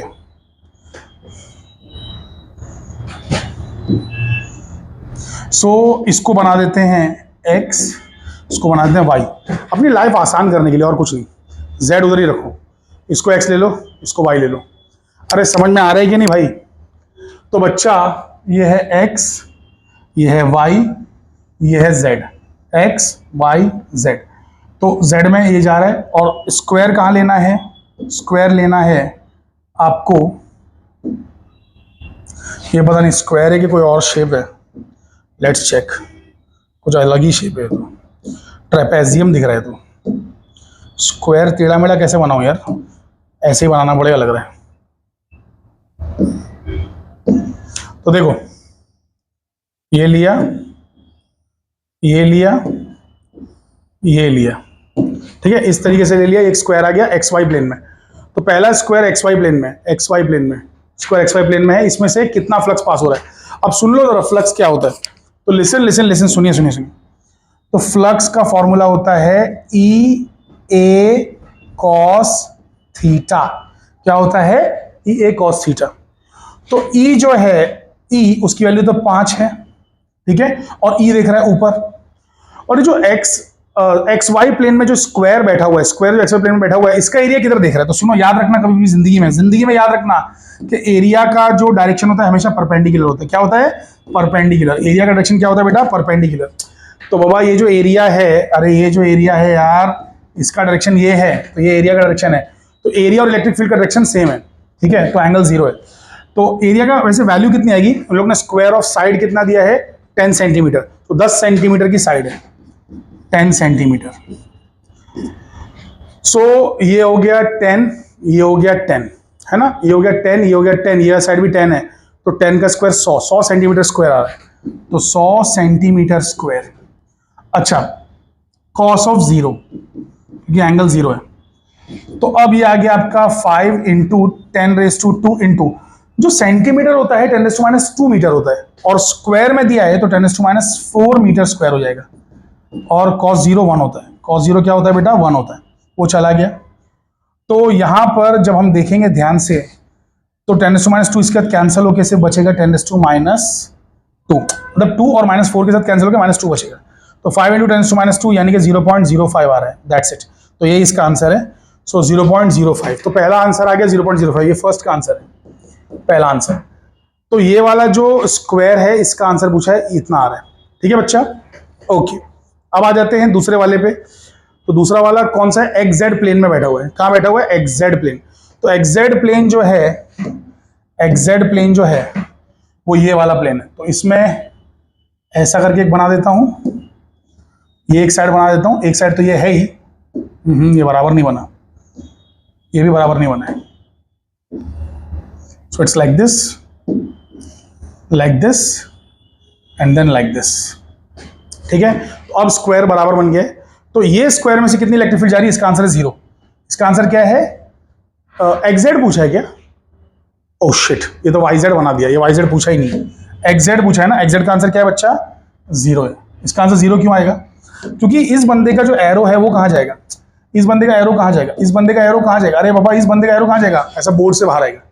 इस बंदे का एरो ऐसा बोर्ड से बाहर आएगा। तो बोर्ड से बाहर आएगा तो इस तरीके से बाहर निकलने वाला है। अरे बाहर निकलने वाला है, तो बाहर निकलने वाले को हम लोग कैसा दिखाते हैं? ऐसा दिखाते हैं, ऐसा कि बाहर आ रहा है, एरो इज कमिंग आउट, तो इसका एरिया बाहर आ रहा है। तो एरिया और इलेक्ट्रिक फील्ड के बीच में एंगल कितना बन रहा है? इलेक्ट्रिक फील्ड जा रही है ऊपर, एरिया जा रहा है बाहर, इलेक्ट्रिक फील्ड ऊपर, एरिया बाहर, तो 90 का एंगल बन रहा है, और cos 90 0 होता है। तो जब हम सेकंड वाला निकालेंगे, सेकंड वाला, तो ई ए cos 90 आएगा। तो ई और ए की वैल्यू डालने की जरूरत ही नहीं, cos 90 0 होता है, आंसर है 0। तो सेकंड वाले का आंसर 0 है। तो देखो, पहले वाले का आंसर है 5 इंटू 10⁻² या 0.05, और ये है 0, ठीक है। अब इन लोग ने बोला है कि एक ऐसा स्क्वायर भी लो जो कि 45 डिग्री का एंगल बना रहा है जेड एक्सिस के साथ। तो जेड एक्सिस के साथ 45 डिग्री का एंगल बना रहा है, ठीक है, जेड एक्सिस के साथ 45 डिग्री का एंगल बना रहा है। तो जेड एक्सिस किधर है? ये जेड एक्सिस, इसके साथ में 45 डिग्री का एंगल बना रहा है ना। तो एक ऐसी साइड लेना है आपको जो इसके साथ बना रही है 45 डिग्री का एंगल, है ना, जिसका एरिया 45 का एंगल बना रहा है, ये लिखा है ना। Normal to the square makes an angle of 45 degree with the Z axis. समझ गए? तो यानी कि सुनो सुनो सुनो मेरे प्यारे प्यारे अकल के पुतलों, ये क्यूब कंप्लीट करो। दिस इज अ क्यूब, ये क्यूब कंप्लीट किया, ये क्यूब हो गया पूरा, है ना, ये क्यूब हो गया। अब इस क्यूब में एक ऐसा स्क्वायर बनाना है आपको जो यहां से यहां जा रहा है। ये देखो इधर गया, इधर गया, तो ये आपको लेना है। तो जब आप ये लेंगे तो ये एरिया आ जाएगा, है ना, this will be the area. So इस तरीके से ये एरिया आ जाएगा, समझ गए? सो ये एरिया आ जाएगा। अब ये एरिया का जो नॉर्मल है वो नॉर्मल किधर दिखेगा? वो नॉर्मल किधर दिखेगा? अरे नॉर्मल बोले तो परपेंडिकुलर किधर दिखेगा? एरिया का वेक्टर किधर दिखेगा? इधर दिखेगा। सो अब इलेक्ट्रिक फील्ड दिख रही है ऊपर और ये बंदा दिख रहा है ऐसे क्रॉस में, ये ऊपर दिख रही है क्रॉस में, तो 45 का एंगल आएगा। कितना आएगा? 45 का एंगल, बस। तो ये अगर आप डायग्राम नहीं भी बनाओगे ना, आप सीधा डायरेक्टली यहां से सॉल्व करना चालू करो।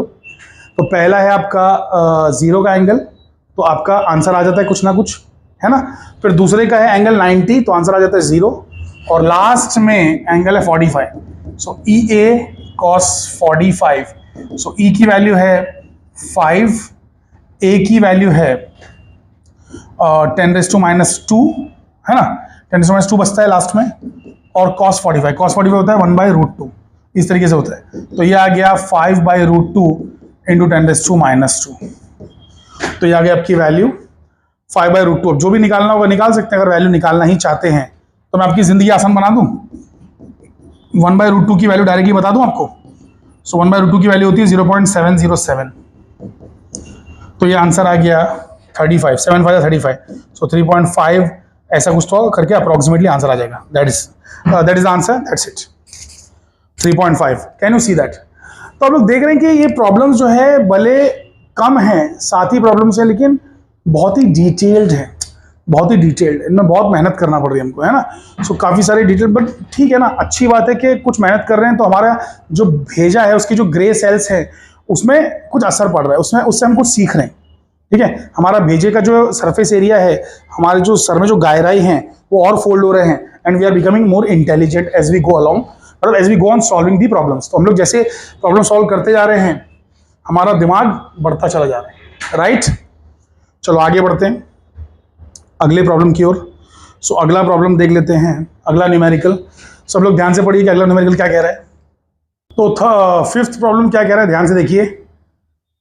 3 इक्वल चार्ज हैं और तीनों को एक राइट ट्राइंगल के कॉर्नर पर रखा गया है। ठीक है, तो राइट ट्राइंगल बना देते हैं। और राइट ट्राइंगल की जो साइड्स हैं 15, 20 और 25 है ना। राइट ट्राइंगल बना देते हैं। राइट ट्राइंगल का मतलब होता है राइट एंगल्ड ट्राइंगल। ठीक है, तो राइट ट्राइंगल हम लोग बना रहे हैं। सो राइट ट्राइंगल हम लोग बनाने जा रहे हैं, खूबसूरत सा राइट ट्राइंगल। सो यहाँ पर है हमारे पास एक राइट ट्राइंगल जिसमें साइड्स की वैल्यू दिया हुआ है। ये दिया है 15 सेंटीमीटर, ये दिया है 20 सेंटीमीटर, ये दिया है 25 सेंटीमीटर। ये हम कर रहे हैं फिफ्थ प्रॉब्लम। ठीक है बच्चा। अब क्या बोला है, तीनों पे सेम चार्ज है 10 × 10⁻8। तो तीनों सेम चार्ज है 10 × 10⁻8, 10 × 10⁻8, 10 × 10⁻8। ठीक है, तीनों पे सेम चार्ज है। आगे फिर क्या बोला है कि find the force exerted on the charge located at 90 degree angle. तो 90 डिग्री एंगल पे जो चार्ज बैठा है उस पे फोर्स कितना है। तो यहाँ पर ये जो 90 डिग्री है इस पे जो चार्ज यहाँ पे बैठा है तो उसका नाम हम लोग रख देते हैं Q, क्योंकि यही अपना मेन चार्ज है जिसके ऊपर सारी चीजें हो रही हैं। और ये Q1 और ये Q2 कह देते हैं। तो ये चार्ज इसे धक्का मारने वाला है नीचे की तरफ। ठीक है, तो ये चार्ज धक्का मारेगा नीचे की तरफ तो फोर्स ऐसे जाएगा। ठीक है, और वो चार्ज इसे धक्का मारेगा इस तरफ तो जो फोर्स है किधर जाएगा, इधर। समझ में आया बच्चा? तो दोनों फोर्सेस कुछ इस तरीके से जाएंगे। ठीक है, अब जानते हैं मैंने जानबूझ के इसको लंबा बनाया उसको छोटा बनाया, उसके पीछे वजह क्या है कोई बताएगा कमेंट सेक्शन में? कोई बताएगा कमेंट सेक्शन में कि मैंने ऐसा क्यों किया? कमेंट सेक्शन में जब कमेंट करोगे ना तो अभी का टाइम डाल देना कि इस टाइम पे सर ने 40 मिनट्स 20 सेकंड पे सवाल पूछा था, उसका आंसर है ये। ठीक है, तो कोई मुझे बताइए कि मैंने इसको लंबा क्यों बनाया उसको छोटा क्यों बनाया, जानबूझ के किया मैंने ऐसा। अच्छा, इसका नाम अपन F2 रख देंगे उसका नाम अपन F1 रख देंगे। चलो निकाल लेते हैं दोनों वैल्यूज। तो F1 की वैल्यू क्या आएगी? F1 की वैल्यू, ये वैल्यू आने वाली है 1/4πε0 या फिर k। अरे k है, ये क्या है? ये k है, this is nothing but k। तो 9 × 10⁹ मल्टीप्लाइड बाई Q1 और Q, तो कितना है? दोनों सेम है। 10 × 10⁻8 10 × 10⁻8 डिवाइड बाई दोनों के बीच का डिस्टेंस का स्क्वायर। तो डिस्टेंस कितना है? 20 है, तो 20 × 20, क्योंकि स्क्वायर है ना, और सेंटीमीटर दिया है तो 10⁻2 होता है, तो 10⁻2 × 10⁻2। अब आ गया SI यूनिट के अंदर, ये SI यूनिट में पूरा हो गया। अब यहां पर जब हम चीजों को डिवाइड करेंगे तो भैया कैसा आने वाला है? ध्यान से देखिए, सुनिए ध्यान से।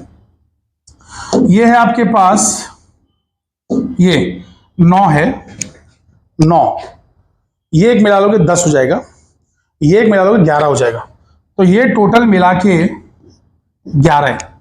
इस 11 में से 8 चला गया, 11 में से 8 चला गया तो बचेगा 3, फिर 3 में से -8 चला गया तो बचेगा -5।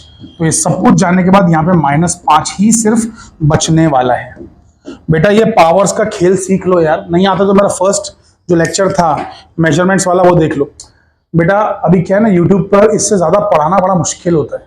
बच्चा आप लोग है ना, जितना हो सके मुझे सपोर्ट करो ताकि मैं यूट्यूब पर 5-5, 6-6 घंटे, 10-10 घंटे के लेक्चर ला सकूं। बिकॉज यूट्यूब पर कोई भी बंदा 1-2 घंटा भी देखता नहीं है वीडियो बराबर से, इसलिए यूट्यूब पे इतने बड़े वीडियोस डालना मुश्किल है। ऐप के ऊपर जब लोग पैसा भरते हैं ना, 200, 500, 1000 जो भी भरते हैं, मैंने तो बहुत सस्ते में कोर्स रखा हुआ है, 300 रुपए में रखा हुआ है, तो जब उस पर पैसा भरते हैं ना तो बराबर से 5-5 घंटा, 4-4 घंटा बैठते हैं, सवाल पूछते हैं।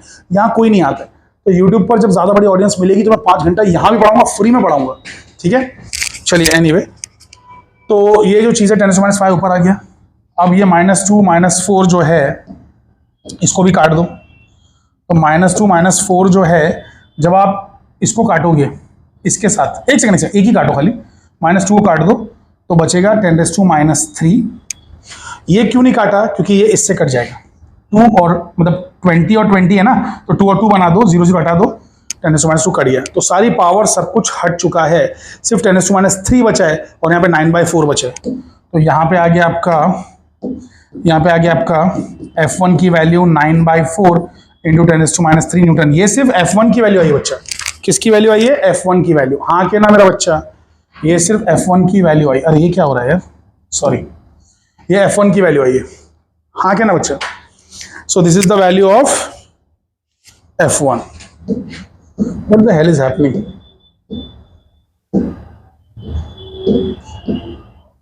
Anyway, so listen very carefully कि ये वैल्यू आई F1 की। अब हम लोग जाते हैं F2 पे। किस पे जाएंगे?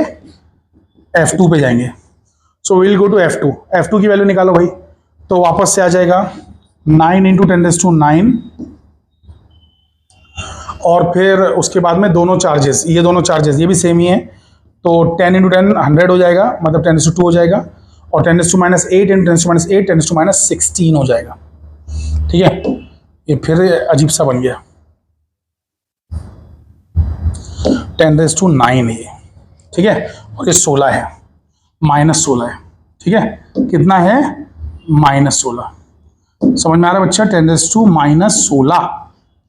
ओके, फिर उसके बाद नीचे क्या है? नीचे है डिस्टेंस। ये डिस्टेंस कितना है? 15। सो 15 × 15 10⁻2 × 10⁻2 10⁻4 हो जाएगा। समझ गए? अब सारी पावर्स और काट दो तो आंसर आ जाएगा। पावर्स काट दो, पावर्स काटो फटाफट। तो पावर्स काटेंगे तो देखो क्या आंसर आता है। रुको, नेक्स्ट पेज पे जाना पड़ेगा। तो F = F2 = कितना आ रहा है बच्चा? ये देखो कितना, ये -4 है और -16 है, कैंसल होके -12 ऊपर बचेगा खाली। 12 में से 9 चला गया, सिर्फ -3 बचेगा। -3 में से 2 चला गया, -1 बचेगा खाली। सो 9 × 10⁻1 बचेगा ऊपर, और नीचे क्या बच रहा है? 15 15 225। कितना बच रहा है? 225। समझ गए? तो बेसिकली ये हो जाएगा आपका 9/2.25 × 10⁻2, और ऊपर है 10⁻1, इसको ऊपर ले जाओ तो 9/2.25 × ये आ जाएगा 10⁻3। सो इतना F2 आ गया। तो F1 भी दिया है, F2 भी दिया हुआ है। अब हम निकाल लेंगे फाइनल एफ, जो कि आ जाएगा डायरेक्टली पाइथागोरस थ्योरम से। क्यों? क्योंकि एक बंदा इधर है, एक बंदा इधर है, तो आंसर आएगा इधर, और ये पाइथागोरस थ्योरम से इसकी वैल्यू आ जाएगी। सो पाइथागोरस थ्योरम से जो इसकी वैल्यू आएगी, वो वैल्यू कितनी आएगी बच्चा? अंडर रूट ऑफ f1 का स्क्वायर प्लस f2 का स्क्वायर। तो ये आपका हो गया अंडर रूट ऑफ 9/4 का स्क्वायर इंटू 10⁻³ का स्क्वायर, तो 10⁻6 हो जाएगा, प्लस ये था 9/2.25 इसका स्क्वायर इंटू 10⁻³ का स्क्वायर, जो कि हो जाएगा 10⁻6। अरे बाबा वैल्यू देखो ना बाबा, दोनों में -3 है, उसका भी स्क्वायर होगा ना। हाँ क्या ना बच्चा? तो बेसिकली f1 की वैल्यू जो आ रही है वो कितनी आ रही है? So it is going to be under root of, एक सेकेंड, ये 9 का स्क्वायर है, ये भी 9 का स्क्वायर है, दोनों 81 है। 81 को कॉमन निकाल लो, 81 को कॉमन निकाला, रूट के बाहर लिया तो वापस से 9 बन जाएगा, तो बाहर 9 आ जाएगा, और वैसे ही 10⁻6 -6 जो है बाहर निकल के -3 बन जाएगा। सो इस तरीके से आ गया। बचा सिर्फ इतना, कितना? 1/16 प्लस ये जो है 1/2.25, इसका कुछ करना होगा। ये 22.5 जैसा दिख रहा है ना, इसकी शक्ल 22.5 जैसी दिख रही है, इसकी शक्ल दिख रही है 22.5 जैसी, 22.5 जैसी। ये 2.25 का क्या करना होगा? क्योंकि 2.25 इतना आसान भी नहीं है, 2.25 इतना आसान भी नहीं है, तो 1/16 आ गया। ये 1/2.25 करना आसान नहीं है, तो क्या खेल खेलेंगे, ध्यान से सुनो। 2.25 को जब तुम 4 से मल्टीप्लाई करोगे ना, 4 से, अरे ये 250 है यार, 4 से मल्टीप्लाई करोगे तो ये बन जाएगा 900, मतलब 9 बन जाएगा, ऊपर भी 4 आ जाएगा, करेक्ट, और स्क्वायर हो जाएगा। अरे भैया 9 निकल चुका है, यहाँ पे 1/4 बचा है, 1/4 का स्क्वायर 1/16, वैसे यहाँ पे 1/2.25 बचा है। अब मैं कह रहा हूँ 4 ऊपर मल्टीप्लाई करो, 4 नीचे मल्टीप्लाई करो। 4 ऊपर मल्टीप्लाई किया तो ऊपर 4 आ गया, लेकिन नीचे मल्टीप्लाई किया 4 तो 9 आ गया। अब इसको सॉल्व करना आसान हो गया। सो 9 × 10⁻³ रूट ऑफ 1/16 प्लस 16/81, इस तरीके से आ रहा है, समझ रहे हैं? जो कि अभी भी इतना आसान नहीं है, इसको लॉग टेबल से करना पड़ेगा, अभी भी इतना आसान नहीं है। It is hard, it is difficult. So 9 × 10⁻³ under root of, नीचे 16 है, 81 है, और यहां पर आ जाएगा 81 प्लस 16, 81 प्लस, सॉरी 16 × 16 256, इस तरीके से आएगा। अबे क्रॉस मल्टीप्लाई 81 क्रॉस मल्टीप्लाई 16, तो 16 जा 256, और 16 × 81। Are you guys understanding this? ऐसा आ रहा है। तो ये हो गया 9 × 10⁻³। ये जो है इसका तो रूट आ जाएगा बाहर, इसका रूट बाहर आ जाएगा। 16 का रूट 4, 81 का रूट 9, तो ये तो पहुंच गया बाहर। अब खेल सिर्फ इतने का बचा है, 81 और 256 का बचा हुआ है। 81 प्लस 256 क्या बनेगा यार? 6 + 1 मिलाएंगे 7 हो गया, ठीक है, और 5 और 8 मिलाएंगे 13 हो गया, 1 कैरी हो गया, है ना? 337 आ रहा है। 337 का कोई परफेक्ट स्क्वायर रूट है भी क्या? नहीं है ना, आई थिंक सो। 337 का है क्या कुछ?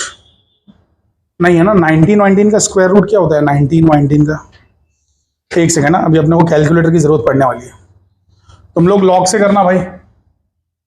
सो 337 का स्क्वायर रूट चेक कर लेते हैं, 18.35 आ रहा है। कितना आ रहा है? 18.35। सो ये आ गया आपका 18.35, परफेक्ट स्क्वायर रूट था ही नहीं इसका, डिवाइड बाय 4, और ये आ गया 10⁻³ तो अब इसको जब डिवाइड करोगे तो 4 × 4 = 16, 4 से बड़ा आंसर आने वाला है, 4.5 से बड़ा आंसर आने वाला है, 4.5 से बड़ा इंटू 10⁻³ ये फाइनल आंसर होगा। 4.5 से बड़ा आएगा ना, अरे 4 × 4 = 16 रहता है, बट 16 से बड़ा है ये। सो आंसर क्या दिया देखो, 4.5 से थोड़ा बड़ा आंसर, समझ गए? That's it. So 4.5 × 10⁻³, so F = 4.5 × 10⁻³ Newton, समझ गए? तो देख रहे हैं आप लोग। सो बेसिकली प्रॉब्लम्स बहुत लंबे लंबे हैं, चलिए फटाफट अगले प्रॉब्लम्स को भी देख लेते हैं। तो अब आ जाते हैं हम लोग 6th वाले पे। 6th वाला, पोटेंशियल डिफरेंस कितना दिया हुआ है? 5000 वोल्ट, दो पैरेलल प्लेट्स के बीच में 5 सेंटीमीटर गैप है, एक ऑयल ड्रॉप है जिसपे चार्ज दिया हुआ है, वो प्लेट्स के बीच में गिर रही है। Force on the oil drop कितना है, एंड इलेक्ट्रिक फील्ड इंटेंसिटी कितनी है। तो ये तो कुछ ज्यादा ये नहीं है, ठीक है, इतना हार्ड नहीं है। तो देख लेते हैं, ये बहुत ईजी है। इधर देखो, तो दो प्लेट्स है हमारे पास, हमारे पास दो प्लेट्स हैं, ध्यान से देखिएगा। So we have two plates, एक प्लेट ये है और दूसरी प्लेट ये है, और इन दोनों के बीच में एक ऑयल ड्रॉप गिर रही है। सो यहाँ पे जो ऑयल ड्रॉप है, पानी की बूंद, वो गिर रही है, पानी की बूंद जा रही है नीचे, ठीक है। अच्छा, यहां पर मान लो, एक सेकंड, बूंद पे कोई चार्ज दिया है क्या? हैविंग अ चार्ज ऑफ, अच्छा प्लस चार्ज दिया है, तो मान लो यहाँ पे प्लस चार्ज है और यहाँ पे माइनस चार्ज है, ठीक है, और इस पे भी इन लोग ने प्लस चार्ज दिया हुआ है, तो ये प्लस और प्लस रिपेल करेंगे, जाहिर सी बात है। अच्छा, प्लस से माइनस की तरफ इलेक्ट्रिक फील्ड जाती है, ये बात सभी को मालूम होना चाहिए। सो प्लस से माइनस की तरफ इलेक्ट्रिक फील्ड ऐसे जाएगी नीचे, इस तरीके से इलेक्ट्रिक फील्ड जाएगी। अच्छा, फोर्स जो होता है वो होता है चार्ज इंटू इलेक्ट्रिक फील्ड। तो चार्ज कितना दिया हुआ है? चार्ज दिया हुआ है स्मॉल ड्रॉप पे, हाँ दिया है ना, 9 पॉइंट समथिंग, 9.6 इंटू 10⁻19। सो 9.6 इंटू 10⁻19 दिया हुआ है। और इलेक्ट्रिक फील्ड की वैल्यू दी है क्या? इलेक्ट्रिक फील्ड नहीं दी है, लेकिन वोल्टेज दिया है और गैप दिया है, हाँ, तो वहां से आ जाएगा। सुनो, बहुत ईजी है। सो इलेक्ट्रिक फील्ड का फॉर्मूला होता है वोल्टेज अपॉन डिस्टेंस, याद रखना। सो वोल्टेज दिया हुआ है 5000 वोल्ट और डिस्टेंस दिया है 5 सेंटीमीटर, है ना, तो दोनों के बीच का गैप 5 सेंटीमीटर का दिया हुआ है, ठीक है।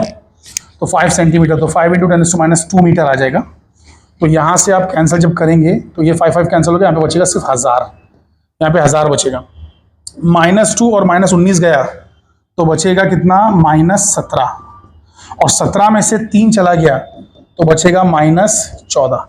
तो 9.6 इंटू 10⁻14 आ रहा है फोर्स आ रहा है 9.6 इंटू 10⁻14 न्यूटन, इतना फोर्स आ रहा है, ठीक है, परफेक्ट। 9.6 into 10⁻14 Newton. और इलेक्ट्रिक फील्ड की वैल्यू भी इनको चाहिए ना, इलेक्ट्रिक फील्ड की वैल्यू, वो तो यहीं से आ गई है, देखो 5000 भाई, अरे बाबा निकाल लो इधर साइड में, इलेक्ट्रिक फील्ड इज व्हाट?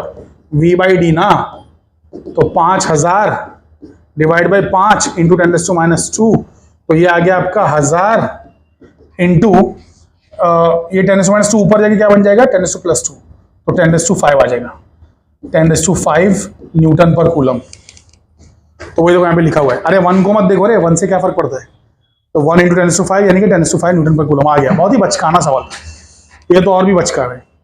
तो इन लोग बोल रहे हैं कि कैलकुलेट, फटाक से देख लो, चलो खत्म होने वाला है। Calculate the electric field due to a charge of this much at a distance of 5, ठीक है। सो एक सेकेंड, सो यहाँ पे हमारे पास क्या है बच्चा?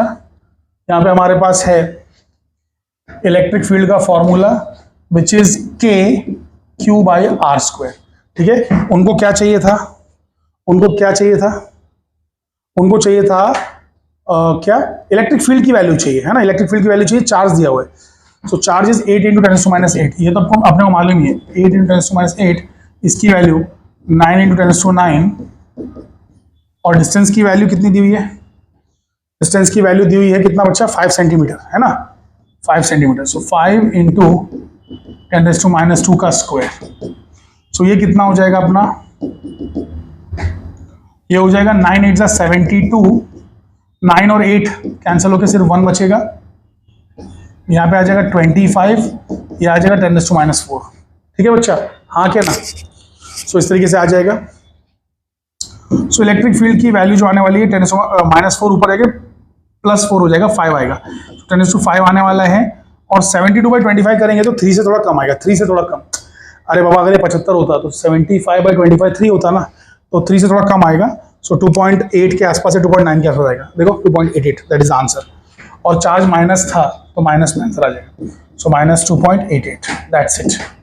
न्यूटन पर कूलॉम या वोल्ट पर मीटर दोनों यूनिट है, इसके यूनिट दोनों है, न्यूटन पर कूलॉम भी है, वोल्ट पर मीटर भी, दैट्स इट। तो यहाँ पे जाके जो है हमारा प्रॉब्लम सॉल्विंग सेशन इलेक्ट्रोस्टैटिक्स का समाप्त हो चुका है। तो ये जो PDF है ये अपलोड हो जाएगा ऐप के ऊपर।